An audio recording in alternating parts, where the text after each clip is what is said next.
आइए बिना किसी देरी के सीधे इस विश्लेषण की शुरुआत करते हैं। देखिए, मराठा साम्राज्य सिर्फ तारीखों या लड़ाइयों का कोई सपाट हिसाब किताब बिल्कुल नहीं था। ये अपने आप में एक जीवंत सोच थी, एक ऐसी गाथा जो बेजोड़ रणनीति और ऐसे बड़े बलिदानों पर खड़ी थी जिसका आकार हमारे इतिहास में बेहद विशाल है। तो चलिए आज हम मिलकर इस महान साम्राज्य की असली नींव को थोड़ा और गहराई से समझते हैं। अब यहाँ एक बड़ा सवाल उठता है।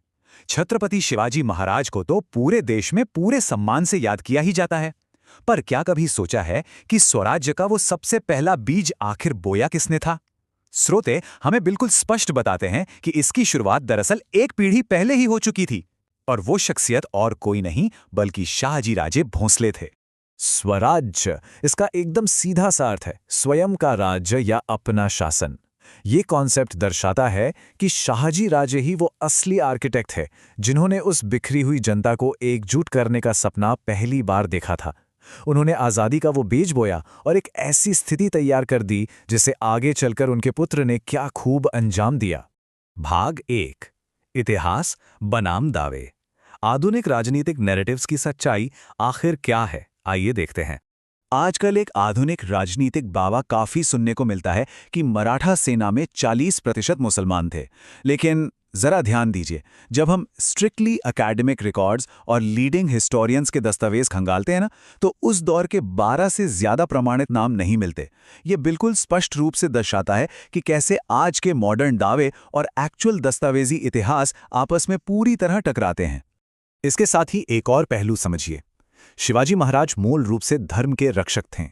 उन्होंने गोवा में हो रहे क्रूर फोर्ट्स कन्वर्जन्स का एकदम कड़ी टक्कर के साथ विरोध किया। जो मंदिर तोड़ दिए गए थे उनका पुनर्निर्माण करवाया। पर देखिए, इसका मतलब ये बिल्कुल नहीं था कि दूसरे धर्मों के शांतिपूर्ण स्थानों को नुकसान पहुंचाया गया हो। उदाहरण के लिए, सूरत में जब छापा मारा गया तो वहां के चर्चेस को सुरक्षित रखने के बिल्कुल सख्त निर्देश दिए गए थे। ये था उनका वास्तविक और संतुलित न्याय। भाग 2, अफजल खान, मनोवैज्ञानिक युद्ध कौशल यानी साइकोलॉजिकल वॉरफेयर का एक सच्चा मास्टर क्लास। इस लड़ाई की तैयारी महीनों पहले से शुरू हो चुकी थी। शिवाजी महाराज ने डरने का नाटक किया। वो मुलाकात को लगातार टालते रहे ताकि दुश्मन पूरी तरह से ओवर कॉन्फिडेंट हो जाए। फिर मुलाकात से कुछ हफ्ते पहले गोपीनाथ बोकिल जैसे बेहद तेज गुप्तचरों के जरिए सटीक जानकारी इकट्ठी की गई, और आखिर में मुलाकात के दिन अफजल खान को जावली के घने भूल भुलैया जैसे जंगल में आने के लिए मजबूर कर दिया गया। ये मराठों के लिए सबसे अनुकूल और दुश्मन के लिए सबसे खतरनाक जगह थी। उनकी कमाल की दूरदर्शिता इन सटीक कदमों से दिखती है। कपड़ों के नीचे एक छिपा हुआ छिलखाट यानी आर्मर पहनना, दुश्मन के विशेष लड़ाकों को काटने के लिए अपने खुद के विशेष अंग रक्षकों को साथ रखना, जैसे सैयद बंदा जैसी चुनौती के खिलाफ जीवा महाला को उतारना, और आखिर में छिपी हुई सेना को हमले का इशारा देने के लिए 3 तोपों के गोलों का इंतजाम करना। सोचिए, हर एक छोटी से छोटी बात पहले से तय थी। तो जब आखिरकार मुलाकात हुई, नतीजा वही निकला जिसकी तैयारी थी। पहला वार शिवाजी महाराज ने किया और वो विशालकाय शक्तिशाली अफजल खां वहीं ढेर हो गया। इस घटना की गूंज ऐसी जबरदस्त थी कि इसने न सिर्फ आदिल शाही को हिलाकर रख दिया, बल्कि औरंगजेब और उसके आगे तक शॉक वेव्स भेज दिए।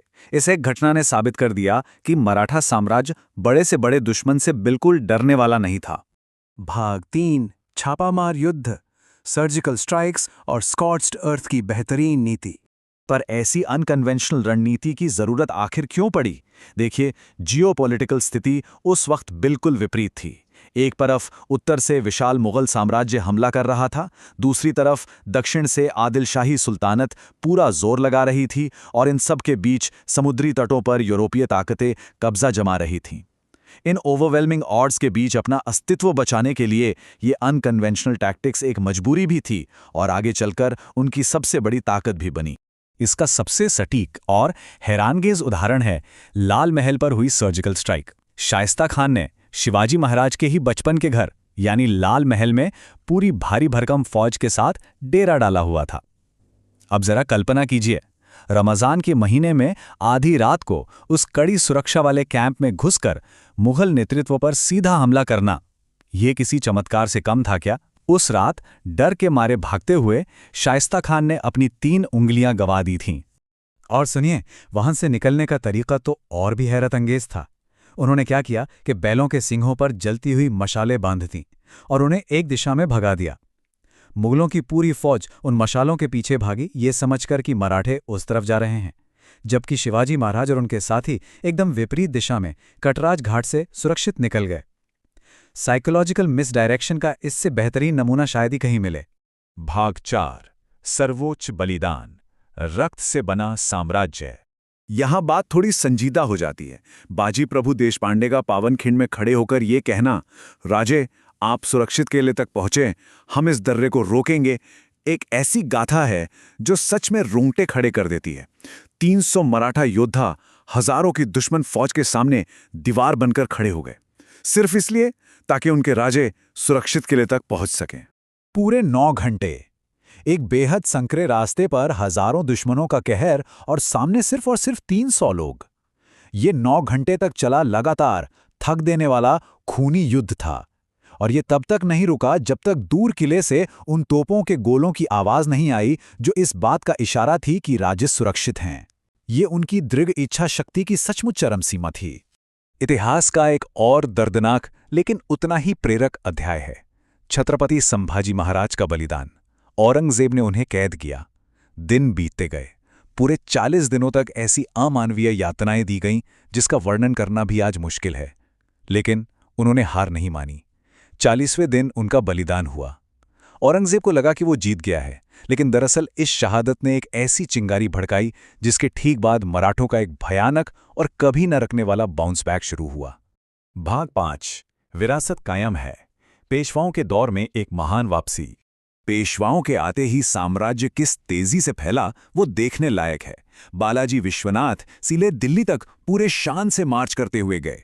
उसके बाद बाजीराव पेशवा की तो एक ऐसी आंधी आई जिसमें वो लगातार 20 साल तक अजेय रहे। बिना कोई युद्ध हारे उन्होंने साम्राज्य का बेहताशा विस्तार किया।